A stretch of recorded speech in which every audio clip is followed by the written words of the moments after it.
Bom dia, estamos iniciando a reunião da Comissão de Justiça e Redação. Aqui vai tratar do parecer do ofício número 1 de 2019, encaminhado à Câmara. Eu vou fazer a leitura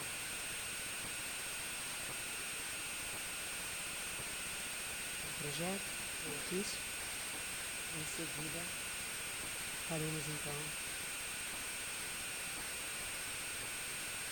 colocaremos então o posicionamento do parecer.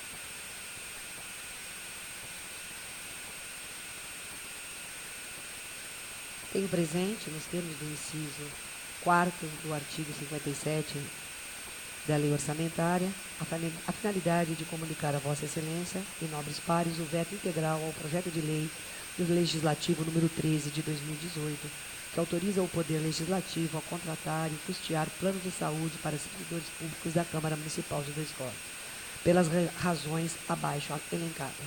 Convênia devida, entende este Executivo que o projeto de lei em questão comporta veto integral.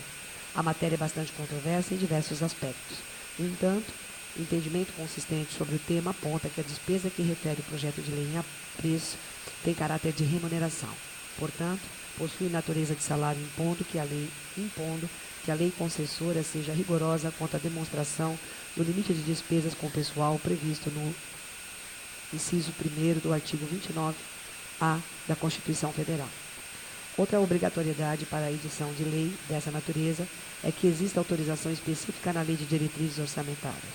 A LDO não possui autorização e o projeto de lei aprovado por esta Egrégia Casa não autoriza alteração para essa finalidade, o que eiva a inconstitucionalidade. Sobre esse particular, a matéria está bem elucidada no voto do conselheiro Antônio Carlos de Andrada, do Tribunal de Contas do Estado de Minas Gerais, na consulta 764-324, avaliada por aquela Corte de Contas disponível em transparência, como segue. Passo agora a expor meu entendimento sobre a matéria. De início, já adianto que entendo ser possível a contratação do plano de saúde, destinado a atender servidores da Câmara Municipal, conforme fundamentos apresentados a seguir. A doutrina clássica já a posicionou especificamente acerca da possibilidade de custeio de vantagens remuneratórias aos servidores. Segundo Oswaldo Aranha Bandeira de Mello, são reservados aos servidores os serviços das organizações assistenciais e previdenciárias que lhes forem destinados como serviço médico, dentário, hospitalar, além de outros. Não há, portanto, duplo benefício social. Tal benefício trata-se de salário indireto, ou seja, é um suplemento dos salários ordinários, apesar de não corresponder a nenhum trabalho determinado. Tem, portanto, natureza remuneratória. Apesar de respeitar o entendimento do nobre conselheiro Vanderlei Ávila, que em consultas anteriores entendeu ser possível que o benefício de plano de saúde tenha natureza indenizatória, não vislumbro tal possibilidade, conforme as consultas número 747-263 e número 783-497. Entende-se como indenização, no direito público, os valores pagos a título de compensação de despesas excepcionais não corriqueiras em decorrência do exercício de função pública. O benefício do plano de saúde não poderá ter caráter indenizatório, pois não se destina a recompor despesas extraordinárias assumidas pessoalmente pelo agente no exercício de sua função. Em relação ao pagamento deste plano de saúde, tendo em vista o caráter remuneratório do benefício, nada impede que a administração pública pague o plano de saúde em sua totalidade, se houver orçamento para tanto, ou que contribua somente com parte, segundo o entendimento do Tribunal TJ de Minas Gerais. O plano de saúde não tem natureza jurídica previdenciária e, por esse motivo, pode-se concluir que não há obrigatoriedade de que o servidor arque com uma parte, como ocorre com benefícios desta natureza, podendo a Câmara arcar com todo o custo. Além disso, a adesão ao plano de saúde deve ser voluntária, não podendo o servidor ser obrigado a aderir, visto no haver compulsoriedade, tanto no caso em que a administração arque com toda a despesa ou no caso de pagar somente uma parte. Isto, pois, não há natureza tributária, ou seja, não é uma prestação pecuniária compulsória instituída em lei, e sim um benefício remuneratório oferecido pela administração pública. Já em relação aos familiares dos servidores, será sim possível a concessão do plano de saúde se o município dispuser de recursos orçamentários e financeiros para conceder tal vantagem, já que não há vetação legal para tanto. Nesse sentido, nota-se também que o benefício do plano de saúde, visto a melhoria da condição social dos agentes públicos, pelo que a extensão da benesse às suas famílias vai ao encontro da finalidade da concessão. Cumpre ressaltar ainda que a lei que regulamentar a concessão do plano de saúde familiares e servidores deverá regular o grau de parentesco para que possa ser alcançado por tal benefício. Por fim, em qualquer hipótese, deverá o ente concedente respeitar os limites legais com despesas de pessoal e cuidar para que a concessão da vantagem em análise seja feita de forma responsável e planejada, para que não signifique um fator de desequilíbrio financeiro para o município. Admitida a possibilidade de contratação de plano de saúde fixada a sua natureza, analisarei os requisitos para concessão. É obrigatório que a vantagem concedida por lei dê iniciativa da própria Câmara, nesse ponto divergindo do eminente relator. Explico melhor. A Constituição Federal preconiza a autonomia administrativa e financeira dos poderes. Sendo assim, cabe ao próprio Legislativo a iniciativa da lei para a fixação de seus padrões remuneratórios, de acordo com o artigo 51(4) da Constituição Federal, e por simetria aplicável às constituições estaduais e às leis orgânicas municipais, cabendo o chefe do Executivo sancioná-la. Há, portanto, a possibilidade dos servidores de órgãos ou um e outro poder terem distintamente benefícios de plano de saúde. Não há necessidade de que o benefício se estenda a todos os servidores do município, podendo ser concedido somente aos servidores do Legislativo. Isto posto, insta a salientar que para a edição da lei autorizada é imprescindível que haja prévia dotação orçamentária e autorização específica na lei de diretrizes orçamentárias, no artigo 169, inciso 1 da CR 88, que prevê inverbes. Artigo 169. A despesa com pessoal ativo e inativo da União, do Estado, do Distrito Federal e dos municípios não poderá exceder os limites estabelecidos em lei complementar. Inciso 1º. A concessão de qualquer vantagem ao aumento de remuneração, criação de cargos, empregos, funções, alteração de estrutura de carreiras, bem como qualquer admissão de contratação de pessoal a qualquer título pelos órgãos de entidades da administração direta ou indireta, inclusive fundações instituídas e mantidas pelo poder público, só poderão ser feitas. 1. Se houver prévia dotação orçamentária suficiente para atender às projeções de despesa pessoal e aos acréscimos delas decorrentes. 2. Se houver autorização específica na lei de diretrizes orçamentárias, ressalvadas as empresas públicas e as sociedades de economia mista, grifo nosso. Outro requisito fundamental é o atendimento aos ditames da Lei de Responsabilidade Fiscal, especialmente artigo 19, 3 e artigo 23A e B. Artigo 19.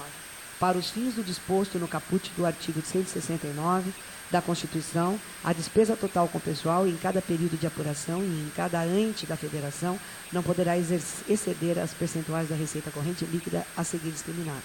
3. 60%. Artigo 20. A repartição dos limites globais do artigo 19 não poderá exceder o seguinte percentual. 3.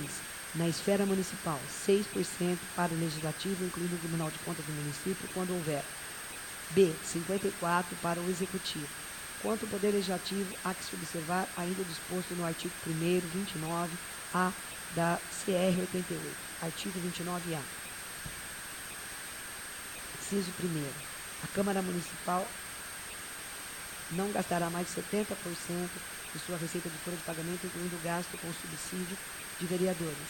Ao utilizar a expressão folha de pagamento, entendemos que a Constituinte quis referir-se ao conceito de despesa com pessoal, como contratação de plano de saúde para os servidores constitui despesa pessoal. Esse limite de 70% da receita da Câmara deve ser respeitado.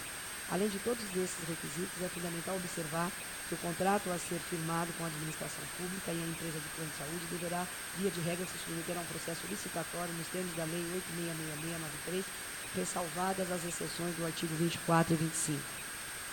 Como salienta Gustavo Moura dos Santos, é importante observar que a Câmara Municipal tem autonomia administrativa e financeira, conforme desprende os artigos 51, 4 e 52 do 13, com o artigo 29, caput CRFB. Deste modo, deve ele deve ela própria realizar a licitação e proceder à contratação para os seus servidores, os quais serão pagos com recursos do Poder Legislativo, submetendo-se, portanto, às licitações com despesas de pessoal da Lei de Responsabilidade Fiscal e Constituição. Outra possibilidade é a realização do credenciamento, que é possível independentemente do valor do contrato, desde que seja aberto a todos os interessados que preencham os requisitos estabelecidos para a administração no edital de credenciamento. Não há necessidade de licitação quando uma alternativa de contratar não for excluente de outras, isso mesmo em face da imposição de requisitos mínimos. A administração deverá credenciar todos aqueles interessados que satisfaçam os requisitos previamente estabelecidos.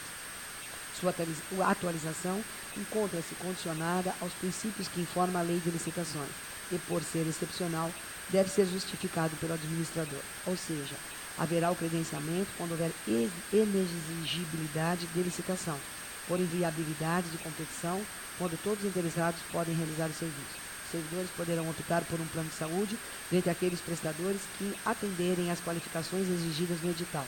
As condições de prestação de serviço devem ser uniformes e previamente estabelecidas no edital de credenciamento. Além disso, o pagamento corresponderá à efetiva prestação de serviços pelos contratos. Por fim, como último adendo, entendo que a concessão do benefício, se custeado pelo poder público, deverá ser acessível a todos os servidores, sem qualquer distinção, vedado sua condição apenas parte do quadro de pessoal, como, por exemplo, filiados de associação de servidores sindicatos ou outra entidade do gênero, sobre pena de violação do princípio da isonomia, quando, aliás, decidiu o TCE-PR em recente assentar. Esses são requisitos que considero fundamentais para que possa haver concessão no plano de saúde aos servidores da Câmara Municipal. Conclusão: pelas razões elencadas, respondo a esta consulta em suma nos seguintes termos. A possibilidade de se considerar os servidores da Câmara Municipal o benefício do plano de saúde, custeado em parte pela administração pública, tal benefício tem natureza remuneratória. Para tanto, deve ser respeitados os seguintes requisitos: edição de lei, de iniciativa de próprio legislativo municipal, prévia dotação orçamentária e autorização específica na lei de diretrizes orçamentárias, atendimento aos ditames da lei de responsabilidade fiscal, respeito aos limites de despesa com o pessoal previsto no artigo 1º no inciso 1º do artigo 29A da Constituição Federal, observância na lei 8.66693 na contratação da empresa operadora do plano de saúde. Os familiares dos servidores poderão receber tal benefício observadas as exigências legais. Por outro lado, em razão da natureza eliminatória, essa vantagem não poderá ser concedida aos vereadores nem aos seus familiares, observando o disposto do inciso 4 no artigo 39 da Constituição Federal, que estabelece a remuneração dos detentores de mandato eletivo exclusivamente por subsídio, fixado em parcela única, vedado o acréscimo de qualquer outra vantagem remuneratória. Conforme artigo 216 do Regimento Interno deste Tribunal, este entendimento firmado no mesmo sentido das consultas número 719-033, número 759-633 e número 776-313, implica a reforma das teses de consulta 603-289, número 655-033, número 685-988, número 730-772 e número 735-412, que dispunham sobre a matéria em outro sentido. Resta claro, portanto, que o projeto de lei em análise não se amolda às exigências e não concerne à exigência imperiosa, comportamento veto integral por não guardar conformidade legal. Outro sim, o projeto de lei epigrafado também mostra contrário ao interesse público. Decorre que com o emprego do recurso público do orçamento municipal, que é único, se está formando uma categoria diferenciada de servidores sob a prisma econômico. Em outras palavras, seja pelo veto, seja pelo valor da remuneração que oferem, seja pelas vantagens que lhes são ofertadas, os servidores do Legislativo passam a ter enorme distanciamento em relação aos servidores da Prefeitura e autarquia saidora. Distanciamento que jamais será alcançado, porquanto a Prefeitura e a autarquia não terão condições de oferecer aos seus servidores as mesmas vantagens pelo custo que lhes representaria, impossível de ser absorvido por seus respectivos orçamentos. Ainda que no ponto de vista técnico, a questão da isonomia salarial não seja molestada, do ponto de vista fático, há diferenças salariais entre os servidores do Legislativo da Prefeitura e da autarquia que exercem atividades semelhantes não se justifica.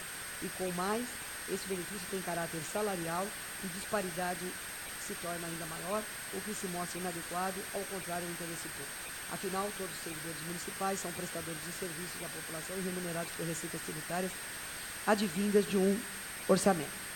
Não se discute que, ao buscar preservação da saúde do servidor e até mesmo sua família, lhe proporcionar melhorias condições, de desenvolver sua atividade.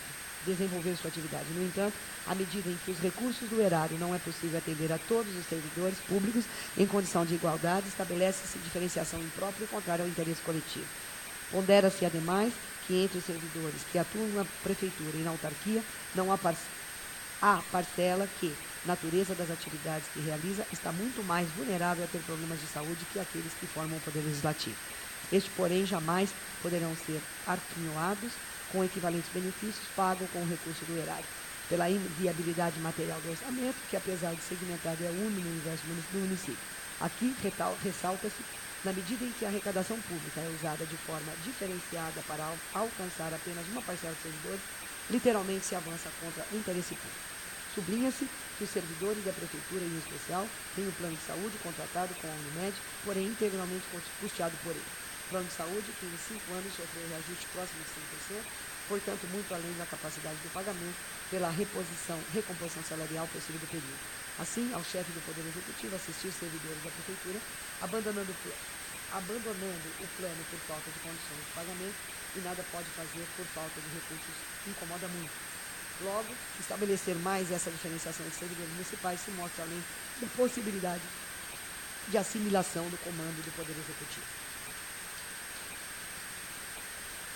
Portanto, esse fato em si é também demonstrador da contrariedade ao interesse público por criar uma nova despesa paga pelo orçamento municipal, porém adstrita a contingente reduzido de beneficiários, que por essência são iguais e seus pares de outros órgãos de serviço público municipal.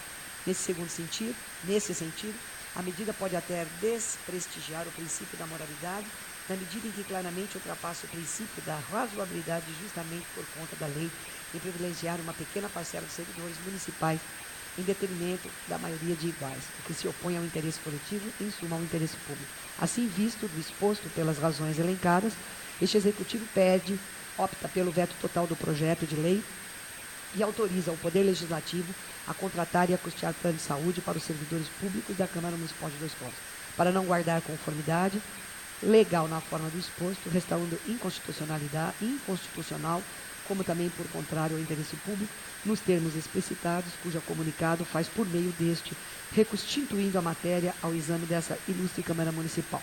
Pondera-se, ao final, que na data limite para se protocolar esta manifestação de veto, no dia 26 de dezembro de 2018, o Poder Legislativo encontra-se em recesso, sem expediente, razão pela qual se o faz nesta data primeira, útil do Legislativo no ano em curso.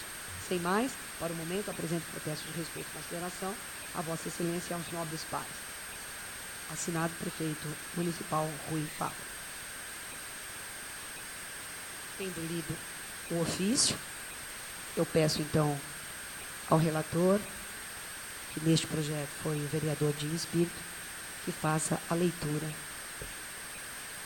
do parecer. Excelentíssima Senhora Presidente da Comissão de Justiça e Redação, em atendimento à minha atribuição regimental, passo a analisar o veto devidamente descrito à epígrafe.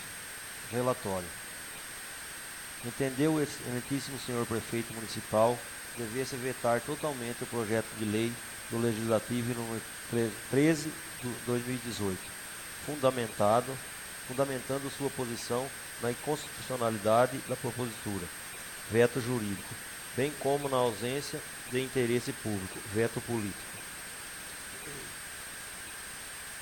Em que pese o entendimento do senhor prefeito municipal, entendo que na realidade a propositura que fora aprovada por unanimidade nesta Casa de Leis está indiscutivelmente revestida de constitucionalidade, legalidade e juridicidade, assim como atende perfeitamente ao interesse público.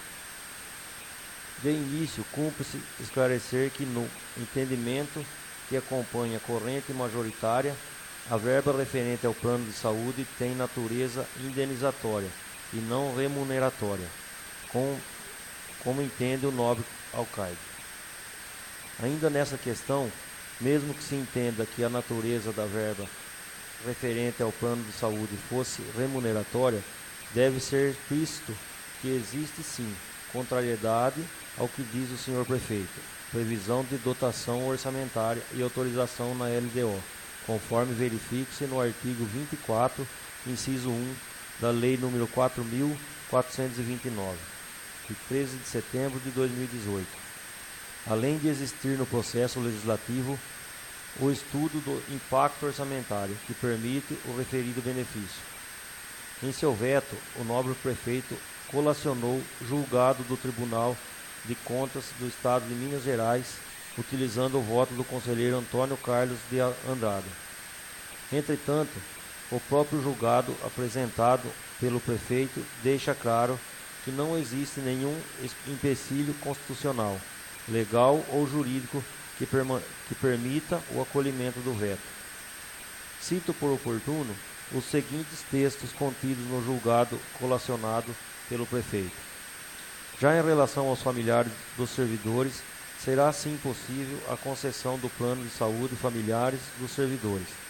Será sim possível a concessão do plano de saúde se o município dispuser de recursos orçamentários e financeiros para conceder tal vantagem, já que não há vedação legal para tanto nesse conceder tal vantagem.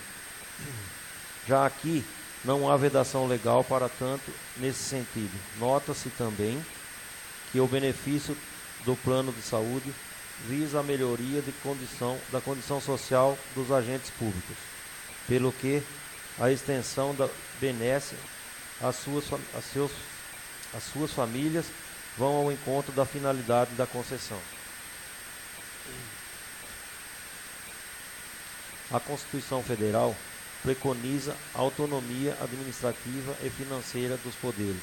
Sendo assim, cabe ao próprio Legislativo a iniciativa de lei para a fixação de seus padrões remuneratórios, de acordo com o artigo 51 da Constituição Federal, e por simetria aplicável às constituições estaduais, às leis orgânicas municipais, cabendo ao chefe do Executivo sancioná-la. Há, portanto, a possibilidade de os servidores de órgãos e/ou de um ou outro poder terem distintamente benefícios de plano de saúde. Não há necessidade de que o benefício se estenda a todos os servidores do município, podendo ser concedido somente aos servidores do Legislativo. Portanto, fica rechaçada qualquer alegação do prefeito municipal acerca da inconstitucionalidade ou ilegalidade do projeto de lei, que foi aprovado nesta Casa, por unanimidade, sendo de rigor a rejeição do veto apresentado. No que tange ao interesse público, insta a salientar que trata-se de benefício aos servidores públicos da Câmara Municipal, ou seja, do Poder Legislativo Municipal de Dois Córregos. Nem é preciso muito esforço para se concluir que o plano de saúde é um benefício importante aos servidores e seus dependentes, haja vista que trata-se de benefício que visa a manutenção do estado de saúde de colaboradores e seus familiares. Contrariamente ao que alega o prefeito municipal em seu veto, independentemente de a fonte de recursos ser a mesma, o Poder Legislativo Municipal tem autonomia financeira. Inclusive, existe limite imposto pela Constituição Federal e pela Lei de Responsabilidade Fiscal. Frise-se, os limites estão sendo respeitados.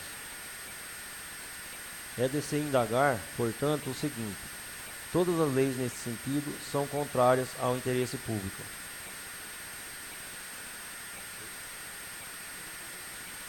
Isso. É de se indagar, portanto, o seguinte: todas as leis nesse sentido são contrárias ao interesse público? É claro que uma resposta negativa a esse questionamento seria de verdadeiro absurdo.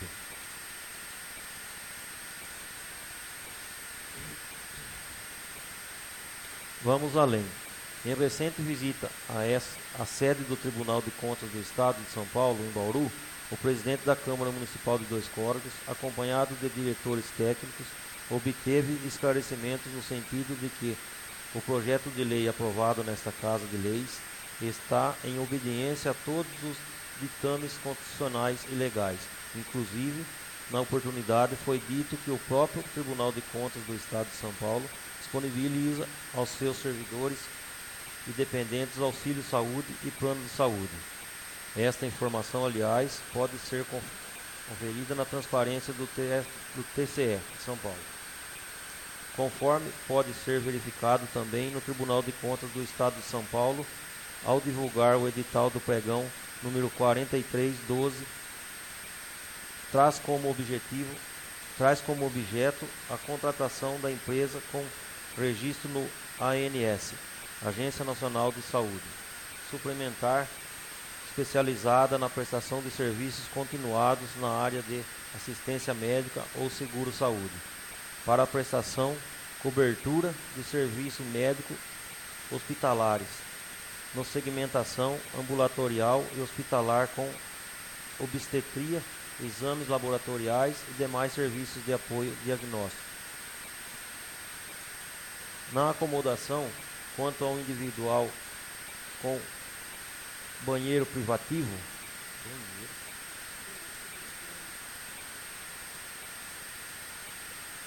grifo, os servidores ativos ocupantes de cargos de nível elementar e intermediário a seus dependentes, conforme descrição contida no anexo 2, termo de referência deste edital.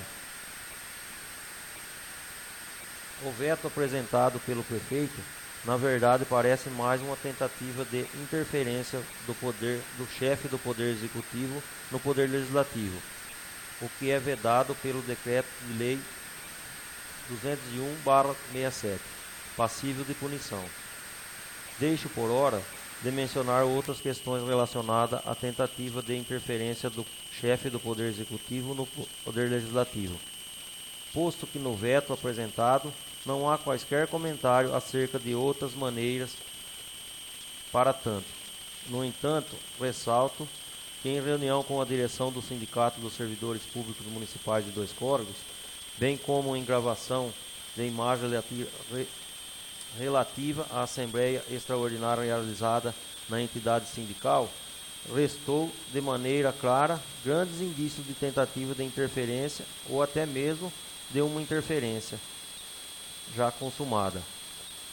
Porém, essa situação deverá oportunamente ser melhor analisada para a tomada de possíveis cabíveis providências. Desta forma, é de rigor também a rejeição do veto embasado no não atendimento ao interesse público. Isto posto, opino pela rejeição do veto total ao projeto de lei do Legislativo número 13, de 2018. Sala das Comissões, 28 de janeiro de 2019. Relator Edson Reinaldo Filho.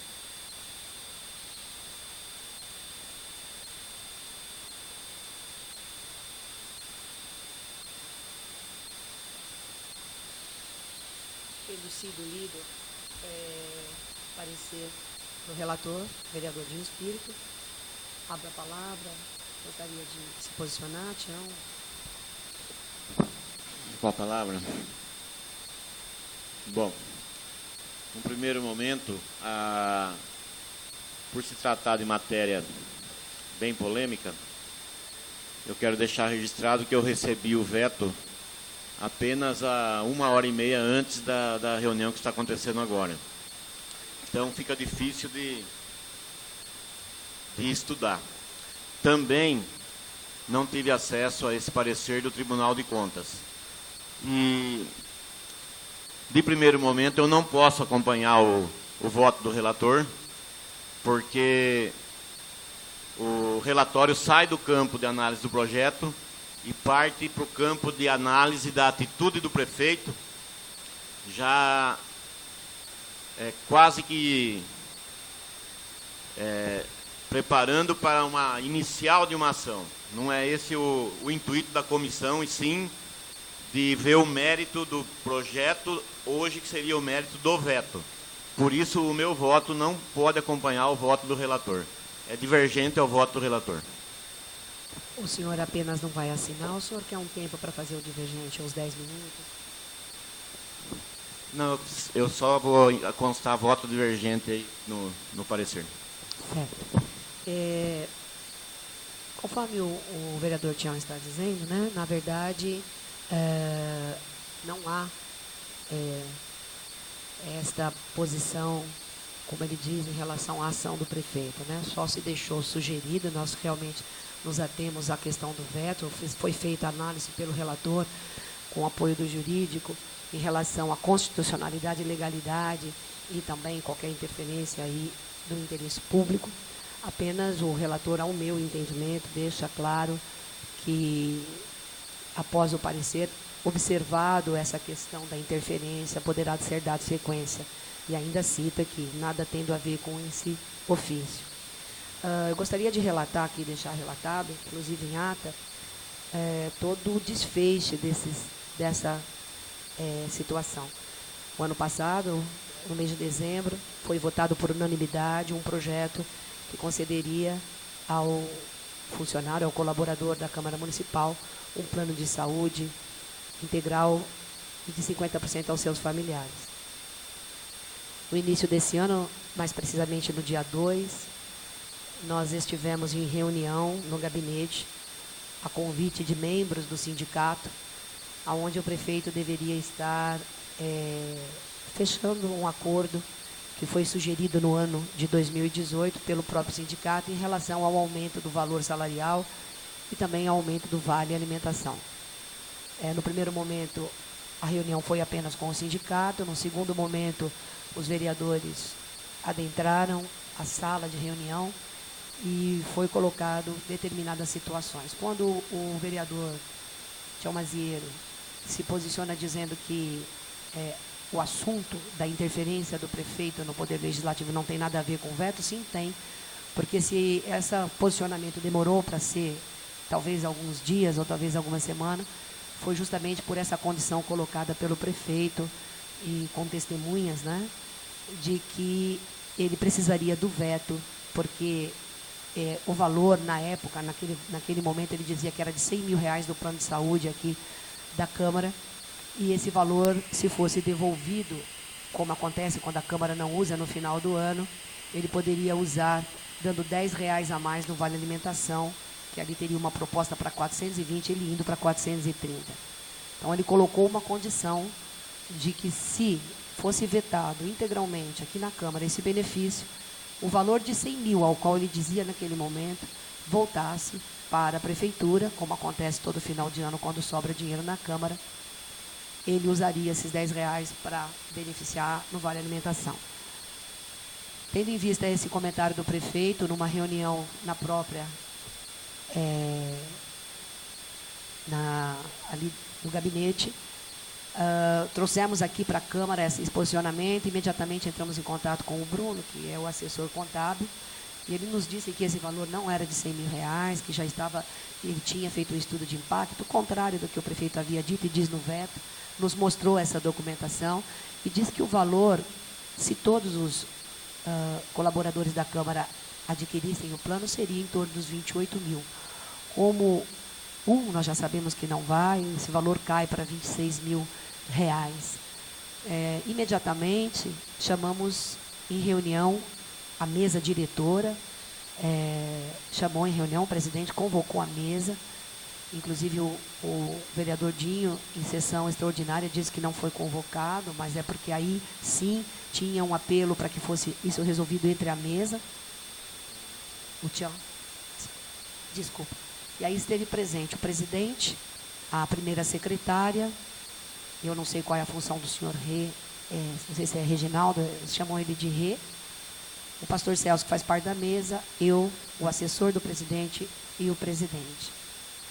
E aí, então, o presidente confirmou que nós precisaríamos vetar o projeto que daria o benefício para o colaborador da Casa de Leis, da Câmara, para que eles pudessem ter R$10 a mais no Vale Alimentação.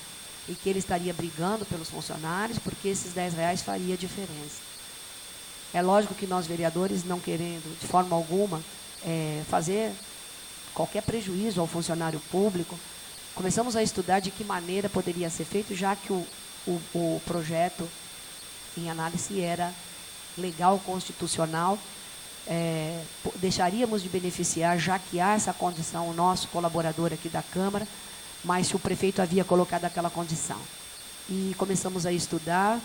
Nesse meio tempo, houve uma assembleia, a qual foi gravada e até demonstrada aqui na segunda sessão extraordinária, onde o presidente afirma essa troca de R$10 pelo veto. Entendemos uma interferência do Poder Executivo ao Legislativo, ao qual, inclusive, o relatório do relator Dinho demonstra, o que se torna ilegal pela nossa Constituição. E, então, foi encaminhado um ofício ao prefeito, perguntando se realmente ele havia dito isso. Ele disse que ele não colocou condição para dar R$10 em troca do veto. Também na rádio, ele em entrevista na rádio também disse que não. Nós que, inclusive, chegamos a pensar em vetar, porque se isso iria atrapalhar os R$10, talvez a gente vetasse, mais para frente faríamos um novo plano, já que ele não é ilegal, não é inconstitucional, ou até estudando uma maneira da Câmara devolver, né, valores. Foi levada uma proposta verbal pelo presidente ao prefeito, de que a Câmara devolveria os 26 mil até junho, para que ele pudesse colocar, mas aí fazendo conta, 26 mil não dá R$10, dá R$2 por mês. O prefeito negou e, segundo o presidente, continuou insistindo no veto. Tendo em vista que o prefeito, embora eu, como testemunha, ouvi ele dizer que ele trocaria o veto pelos R$10, ele negou em situações. Já não cabe mais a essa Casa de Leis pensar se veta ou não, já que o veto é legal e vai beneficiar uma gama de funcionários públicos. Também fiz um levantamento nessa casa de como se consegue colocar um plano de saúde. Porque eu penso que, ao invés de tentar tirar direitos de colaboradores e funcionários públicos, poderia se estudar o executivo a colocar um plano de saúde. E aí, conversando com o nosso contábil, ele disse que existem algumas formas que não cabe a ele, que é do legislativo, mas que cabe. Mas que, a princípio, várias economias já estão sendo feitas na casa. Em torno de R$65 mil a economia que esse presidente agora já está fazendo. Então, ora, tirou alguns segmentos e está colocando um plano de saúde. A título de exemplo, e aqui não entro no mérito porque não entendo da parte contábil, para isso nós temos um assessor, acho que o prefeito poderia também pensar em economizar em alguns setores e providenciar aos funcionários, já que é de suma importância a qualidade de vida e a saúde. Só para citar para vocês, havia aqui um plano para contratar uma empresa para elaborar o regimento interno.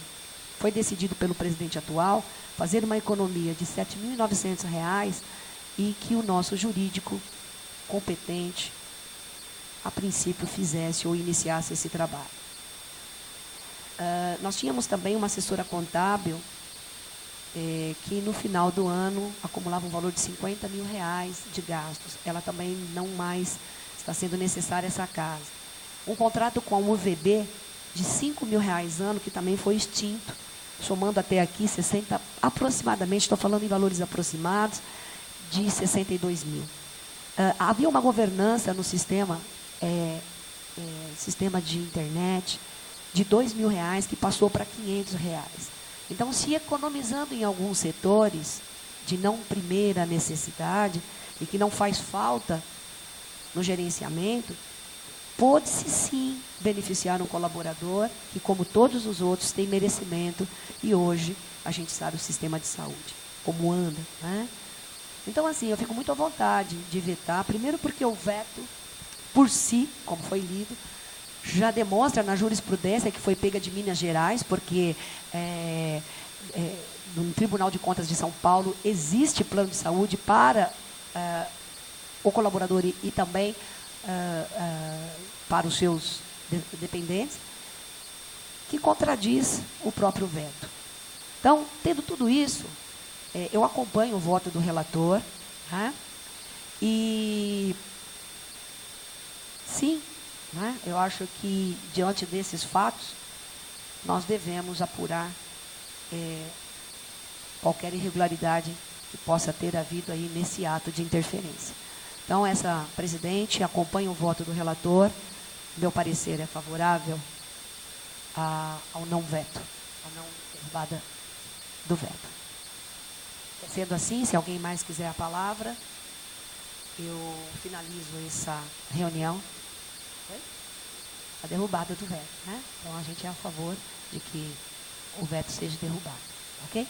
Sendo assim, eu agradeço ao Júnior e aos meus companheiros aqui da Comissão de Justiça e Redação e finalizo essa reunião.